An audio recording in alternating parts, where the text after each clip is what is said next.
자존감은 직장인의 커리어 성장에 생각 이상으로 큰 영향을 줍니다.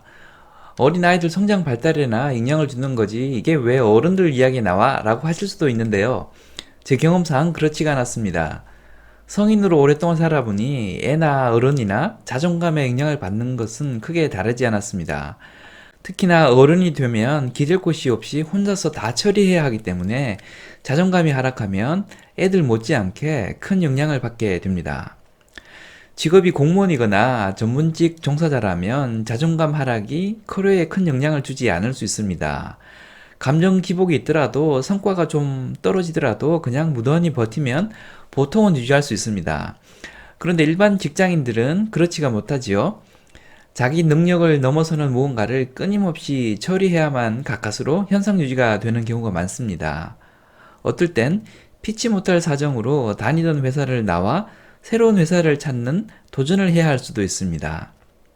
이때 자존감이 낮은 사람은 지금보다 안 좋아지는 방향으로 의사결정을 할 가능성이 높습니다.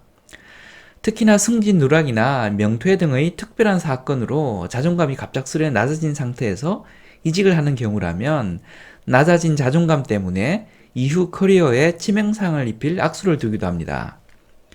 자존감이 낮아진 상태에서 이직을 하게 되면 새로운 직장의 위상이나 이후 성장 가능성은 별로 생각하지 못하고 일단 이직하는 것 자체에만 신경을 쓰게 됩니다. 그렇게 악수를 둘 바에야 차라리 직장을 구하지 않고 당분간 쉬는 게 나을 수도 있습니다. 내가 어느 수준의 회사에 갈 수 있는지 수능 점수처럼 객관적으로 파악할 수도 없고 옆에서 가이드 해주는 사람도 없다 보니 낮아진 자존감에 맞는 소극적인 의사결정을 하게 됩니다. 그렇게 잘못된 의사결정을 하게 되면 그 한 번의 의사결정이 나머지 평생을 결정해버리는 일이 발생하게 됩니다. 그게 어떻게 평생을 좌우하나? 또 옮기면 되지라고 반문할 수도 있는데요. 평생에 영향을 주는 게 사실입니다. 바로 직전 회사에서의 직급이나 처우가 그 다음 직장의 조건들을 결정하기 때문입니다. 그래서 한번 방향을 꺾어버리거나 레벨을 낮춰버리면 그 이후로 그 꼬리표가 평생을 따라다니게 됩니다. 자존감 하락이 커리어 성장에 깊은 영향을 주는 또 다른 이유는 자존감이 업무 성과와 직결되기 때문입니다. 잘 나가서 내가 자존감으로 충만할 때는 내재된 에너지가 발산되면서 추진력이 생깁니다. 다른 사람과의 관계에서 문제가 발생했을 때도 그냥 밀어붙일 수도 있습니다. 그런데 자존감이 하락한 상태에서는 쉽게 주눅이 들어서 나의 의견을 상대방에게 전달하거나 관철해낼 수 없게 됩니다. 방금 상대방이 말한 게 정확히 무엇인지, 의도가 무엇인지 그걸 물어봐야 하나 말아야 하나, 틀리면 어떡하지 뭐 이런 생각들을 하다 적절한 대응을 하지 못하게 됩니다. 저도 이런 비슷한 경험이 많은데요. 자존감이 심하게 하락했던 시기에는 평상시보다 IQ까지 심하게 낮아진 걸 경험했던 적도 있습니다. 농담처럼 들릴 수도 있겠지만 자존감의 급격한 하락은 지능지수에까지 영향을 줍니다. 뇌의 한 부분이 자존감을 보상하기 위한 여러 가지 생각들, 이를테면 이 말을 해도 될까? 그 사람이 저 말 한 게 맞을까? 내가 이런 말 하면 저 사람이 날 어떻게 볼까?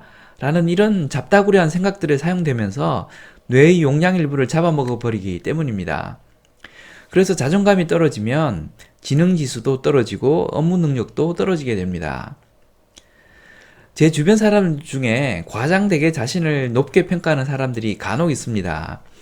그 중에는 정신병자가 아닐까 싶을 정도로 자신을 터무니없이 대단하게 생각하는 사람도 있습니다. 주변 사람들이 본인을 비웃고 있다는 걸 알기나 할까 싶은 생각이 들기도 하는데요. 그런데 살다 보니 그런 사람들이 부러울 때가 많습니다. 남이 뭐라 그러던 자기는 일단 행복해야 할 것이기 때문입니다. 그런 사람들처럼 정말 대책 없이 낙관적이고 욕먹을 정도로 자존감이 높은 사람이 되는 것이 요즘 저의 목표 중 하나입니다. 자기를 반추하고 돌아보는 능력은 어느 수준까지는 꼭 필요한 것이긴 한데요. 그게 과다해서 스스로의 자존감을 깎아내릴 정도라면 차라리 그런 능력은 없어지는 것이 좋을 수도 있겠다는 생각을 하고 있습니다. 자기 반추 능력이 너무 강해서 자존감이 낮은 사람과 자기 반추 능력이 부족한 채 과다하게 자존감만 높은 사람 중에 하나를 골라야 된다면 후자가 100번 낫다는 생각입니다. 저 역시 아주 심각한 자존감 하락을 경험한 적이 있다고 말씀드렸는데요. 수년에 걸쳐 아주 오랜 기간 그런 경험을 했었고 지금도 거기에서 헤어나오려고 무던히 노력하고 있는 중입니다. 자존감을 유지하려고 지금도 엄청나게 노력하고 있는데요. 방법은 크게 두 가지입니다. 하나는 삶의 의미를 바라보는 시각을 바꾸려고 노력하는 것이고요.